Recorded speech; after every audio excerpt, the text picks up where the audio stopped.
Okay, so these are the materials that I am going to use today to make my melt and pour soap.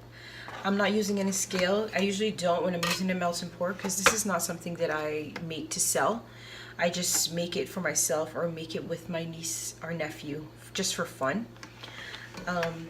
So I'm using the goat's milk. I'm using whatever I have left of it, and I'm going to be using the green tea for coloring, for a green color, and my tea tree oil for my scent or my fragrance.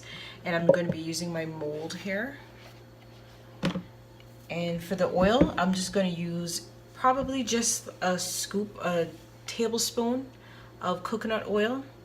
This melt and pour already has its oils and the butters and milks in it, so I really don't have to add much to it. So I'm just going to use just a tablespoon of oil, and I'm going to mix it up all in this bowl. Alright, so let's get started. Okay, now that I have my melt and pour out, I'm going to cut it up into smaller, manageable pieces. This helps it to melt quicker in the microwave. So I'm just going to cut it up in little cubes.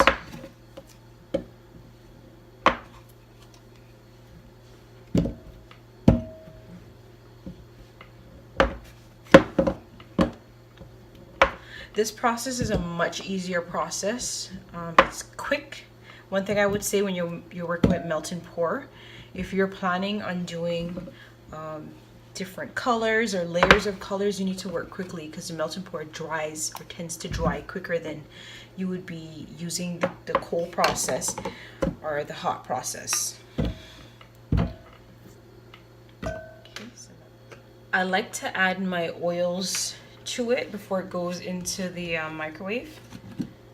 Most of the time the coconut oil I'll add before going into the microwave because the coconut oil is already so solid, so I would have to heat it up anyway. So this would be a good time for me to heat it up along with the melt and pour.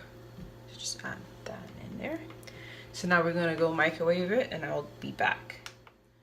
Okay, we're back and everything is melted right now. It took me approximately 3 minutes to get everything melted down completely. So that's melted. And like I said, when you're working with melt and pour, you have to be a little quicker because it will start to get solid very quickly. So, all right, so I'm gonna add the green tea now for color.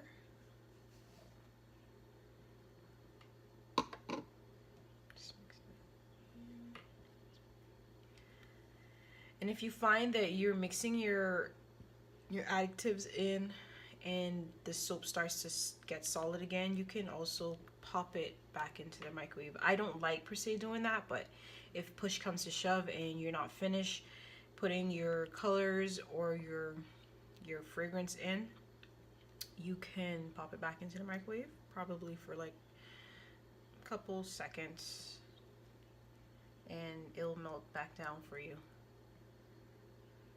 But I prefer to just get everything done one time around.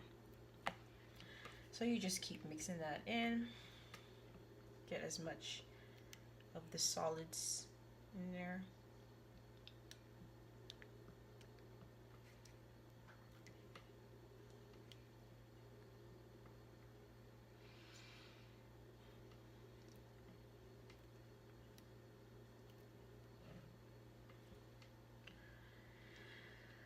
This is good for when you have your kids and you want something to do with them. This is a good process that you could try with them. It's much safer, but it should be supervised when you're doing it with them because it requires you melting things down and it gets really, really hot.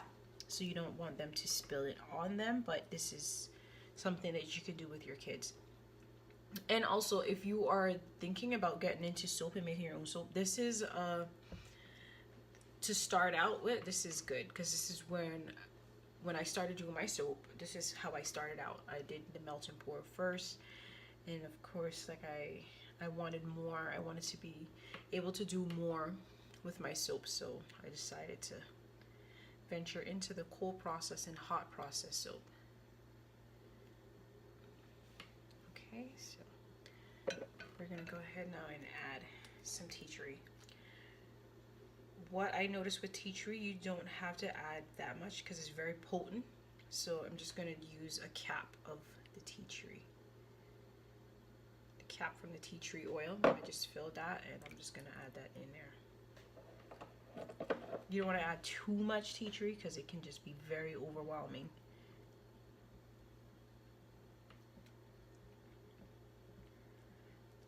Just go ahead and mix that in.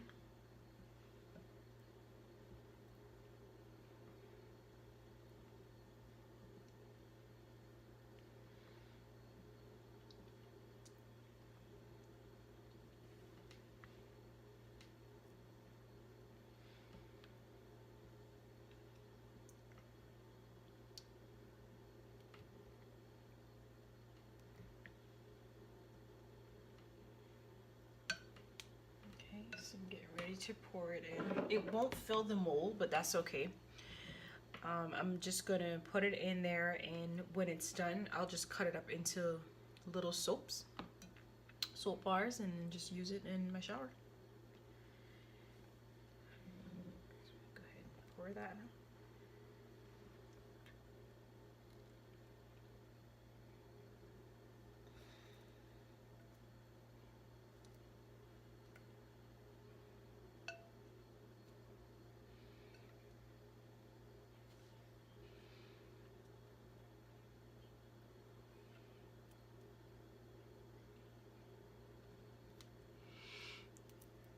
As much out as possible.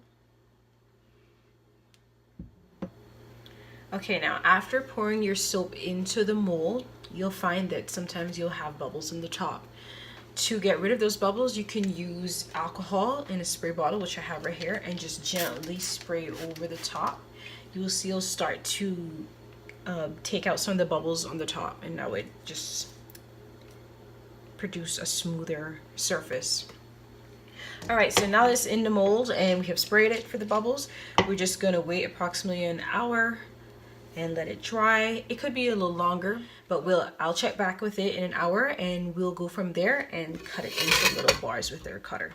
All right, see you later. All right, I'm back and I made the soap sit and dry for an hour and a half. And we're gonna unmold it now.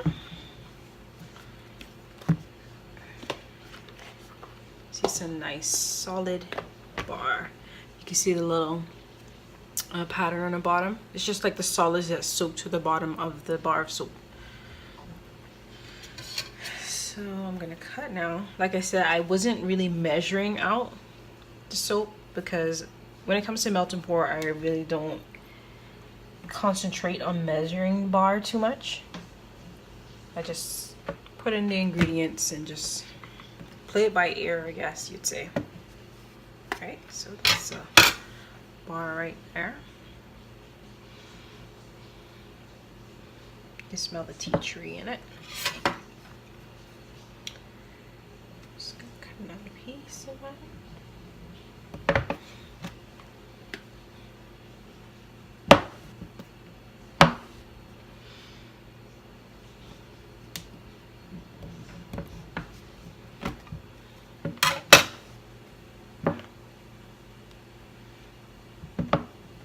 This one I might just cut it this way.